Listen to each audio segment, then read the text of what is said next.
imagine having a $500 a day crack habit and being the mayor of the city? I'm not saying, but he's saying like $500 debit card every day.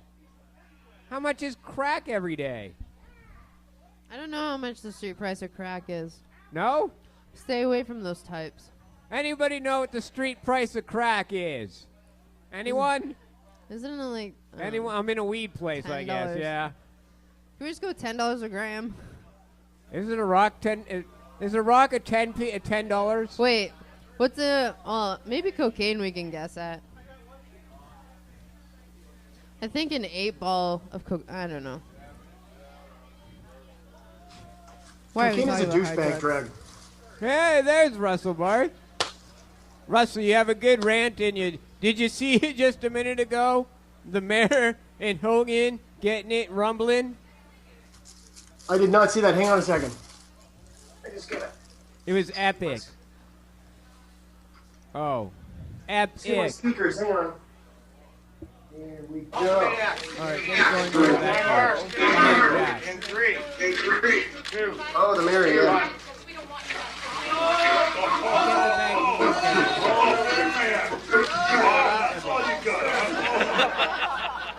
Brother, you know something?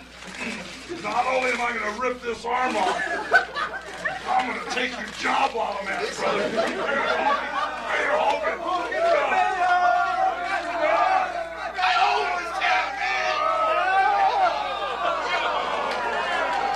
I own this town.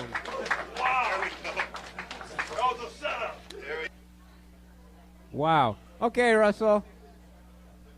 Is there a... Are you horrified now or what? I think the Hulk threw that match, though. All right. How you been? I think Hulk threw that match. So what do you guys think of this, the police chiefs offering to ticket people? We're 100% opposed.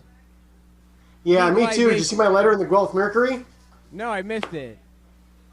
Well, I said, here, you offered. I sent this open letter to the Canadian Association of Police Chiefs, and I said, recently you suggested maybe tickets for marijuana users. I got a better idea. How about you go do some police work, or go fight real crime, you lazy cowards.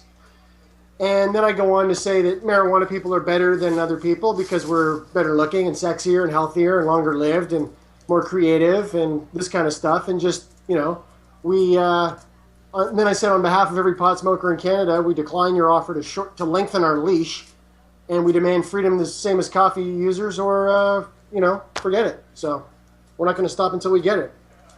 So that was I sent that out like on Thursday or whatever. And when I read those articles, man, I couldn't take it. Something in me just popped, because I'm just so tired of being treated like a second-class citizen because of this. And I really resent the implication that, our servants are going to be trying to treat us like second-class citizens, and they think, well, maybe we'll just lengthen the leash a little bit. Who the hell do these people think they are? They're hired public servants. They should be doing they should be out fighting crime. So here's what happens. Thursday I send that out, right? I put it on Facebook. I send it out to a bunch of newspapers. Sunday morning I get up. A guy on Facebook who is involved with Rob Rigobiati, sorry if I'm mispronouncing his name, the snowboarder guy there. He's involved with that. And a guy named Patrick Smythe, or Smith, with a Y. And he's like, yeah, I really take exception to your comments, and, it's really lucky that their cops are here. You have freedom of speech. This guy was in the military, my family, and military this, and cops that. And, yeah, I'm going to be down east next month. I can't wait to come to your doorstep and buy you a coffee. So I got people threatening me now. So then this morning, yesterday morning, I guess, I get this reply from the Canadian Associations of Police Chiefs. And first of all, of course, they mentioned freedom of speech, right? And so we've been, I've been seeing your comments online for a long time, implying, I guess, hey, we've been watching you, hippie. And then the guy said something about how at the same convention, there was this other thing where another officer had said to him about, he saw a videotape of some guy raping a 16-month-old baby, and it really sticks with you for life. It haunts you for life.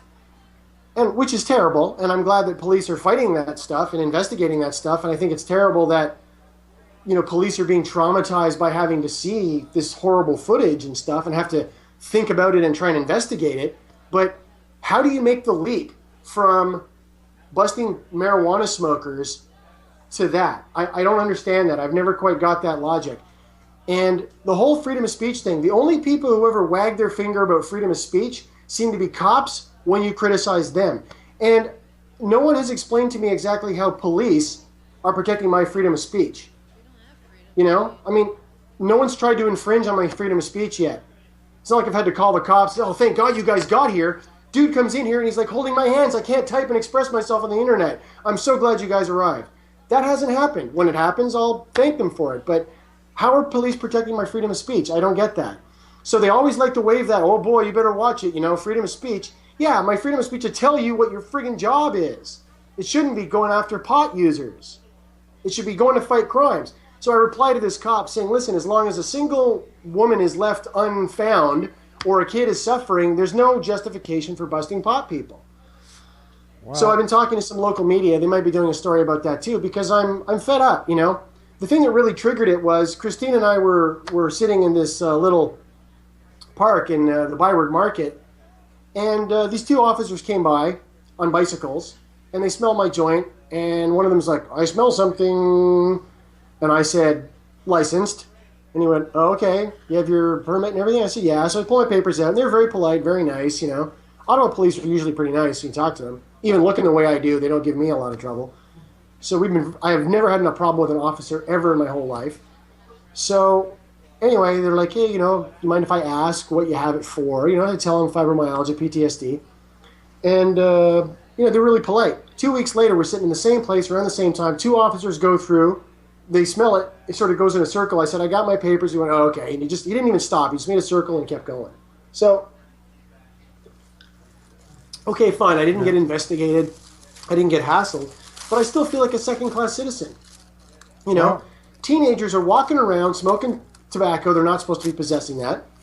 Well, in Ottawa, you go by schools, and you often see kids standing on school property smoking tobacco, 15, 16, 17 years old, on school property in Ottawa.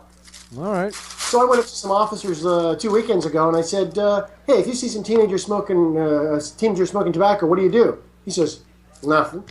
Said, well, okay, thanks, duly noted. Walked away. So, there's this whole double standard. Oh, yeah, there's kids smoking tobacco, whatever. Oh, gotta be smoking pot, better investigate that. Could be a cartel or what. It's absurd, and it's a make-work program. If they're so busy, they've got so many crimes to go and fight. They've got so much to do that they need more money and more tools and more time and more toys and more powers every year. All right. What the hell are they doing busting even a single pot smoker? I don't get it. We're rolling into the 8:20, and we got to cut you off. Thanks, Russell, for calling. We're going to swap some pot. Pot swap, 420 swap.